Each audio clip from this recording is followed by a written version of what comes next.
Mēs atrodamies Talsu valsts ģimnāzijas zālē. Šobrīd gan krēsli jau ir tukši, bet pirms neilga brīža šeit viesojās Latvijas valsts prezidents Raimonds Vējonis, un skolas bērni uzdeva viņam savus interesējošos jautājumus. Labdien! Mans vārds ir Anna Paula. Es mācos 10. klasē. Mans jautājums jums būtu, kāda ir jūsu brīvā laika hobija? Brīvajā laikā, ja tāds laiks veidojās, tad neapšaubām viena būtiska lieta ir, kas, manuprāt, vienam ir svarīga būt kopā ar savējiem. Otrs, man patīk spēlēt basketbolu. Ja ir iespējas atrast un izbrīvēt laiku, lai uzspēlētu basketbolu, tad, protams, to es arī daru. Tad, kad viņš atbildēja, ka viņš spēlē basketbolu, es redzēju, ka tu sapriecājies. Tu arī spēlēji? Jā, es arī spēlēju basketbolu. Tas man likās ļoti interesanti, bet arī tāpat kā viņš garš cilvēks, tāpat kā stereotipi, es nebrīnos, ka viņš spēlē basketbolu.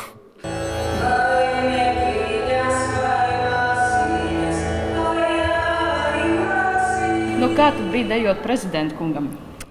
Ļoti labi. Lieliski. Satraucoši, bet mēs visi esam cilvēki, un tas bija forši. Raimonds Vējonis ir pirmais prezidents, kurš Talsu valsts ģimnāzijas 100 pastāvēšanas gados viesojas skolā. Tāpēc šis bija ļoti īpašs brīdis visai skolas saimei. Neaizmirstama diena šī noteikti bija arī Talsu tautas nama radošajiem cilvēkiem. Prezidents kopā ar kundzi Ivetu Vējoni iepazinās gan ar čaklajām adītājām, Talsu fotoklubu, glaznotājiem, ādas izstrādājumu amatniekiem un audējām, kuras jau šobrīd gatavojas 4. maija svētkiem, kopā ar ikvienu interesentu darinot vairāku metru garu balto galdautu. Pāris pavadiens ir ieaudzis šajā baltajā galdautā arī valsts prezidents Raimonds Vējonis, un man ir tas gods turpināt darbu un sekot viņa pēdām. Kā tad prezidentam gāja raušana? Es teikšu, sparīgi.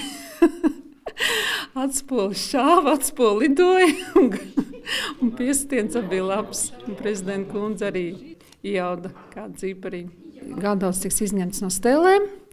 Un tad mēs sēdēsim pie skaista klāta un paša austa galdauta, svinēsim un baudīsim svētkus. Kā saka Talsu novada domas priekšsēdētājs Dainis Karols, visas tikšanās gan skolā, radošajā sētā, gan ar uzņēmējiem un citiem bija patiešām sirsnīgas, un ik viens jutās pagodināts pie sevis uzņemot Latvijas valsts prezidentu.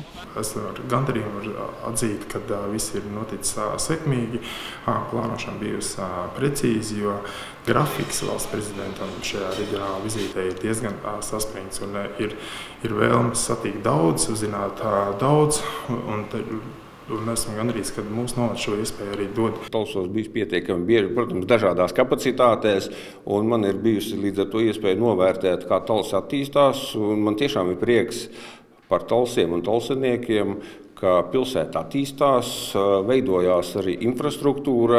Tas ir ļoti svarīgi, lai attīstoties pilsētai būtu šis atbalsta centrs, kur cilvēki, jo īpaši jaunieši neapšaubām pēc mācībām augstskolā varētu atgriezties.